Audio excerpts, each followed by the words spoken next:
If you just look at the news on a daily basis, Florida makes headlines with its sometimes quirky and odd individuals. Tampa is definitely not an exception to this, and throughout our history, we've been home to all sorts of interesting characters.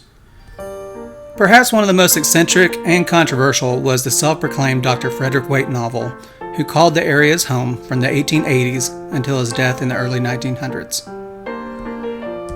Weightnovel arrived like a meteor with a wild story of being a political exile from Russia and having escaped across Siberia before eventually showing up in the Tampa area.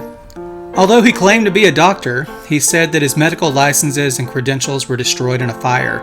He basically asked his patients to just trust him about his training. With the arrival of Henry B. Plant and Vicente Ybor, Tampa began to grow exponentially, drawing cigar makers to the Ybor City area and visitors to the newly built Tampa Bay Hotel.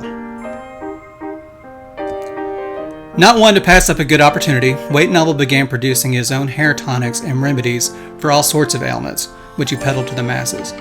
Perhaps there is no better advertisement for his hair tonics than Weightnovel himself. With his wild mane of hair and beard, he became his own model.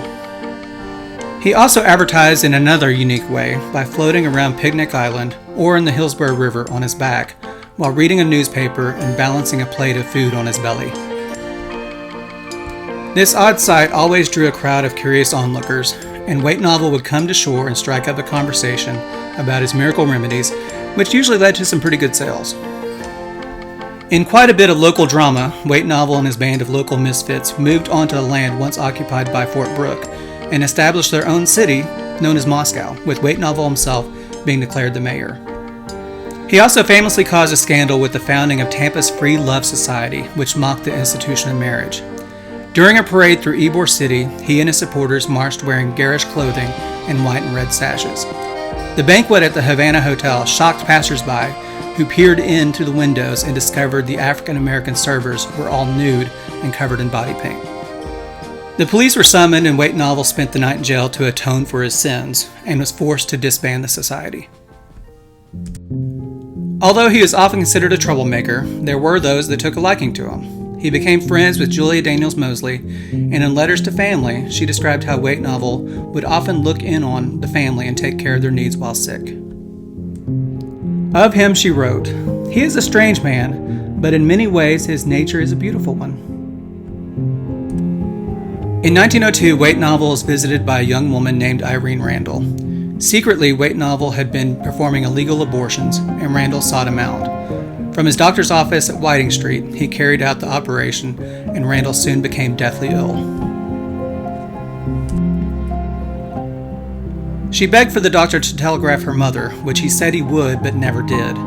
Eventually, Weightnovel had to summon a real doctor, and the diagnosis was grim. Irene Randall soon passed from blood poisoning, and Weightnovel was arrested.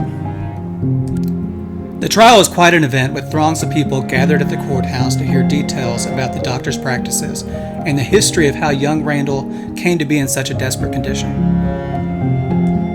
In 1903, Weightnovel was convicted, and he spent his remaining few years in and out of prison due to various appeals.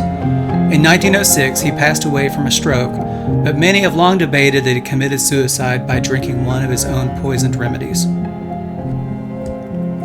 He was buried here at Woodlawn Cemetery with few people in attendance and no stone to mark his burial. According to cemetery records, his final resting place is in this area.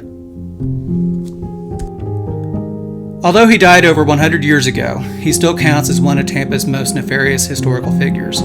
In a news clipping accompanying his death, it was written, "It is said that with this old man died many secrets, which if made known would shake the social fabric of Tampa."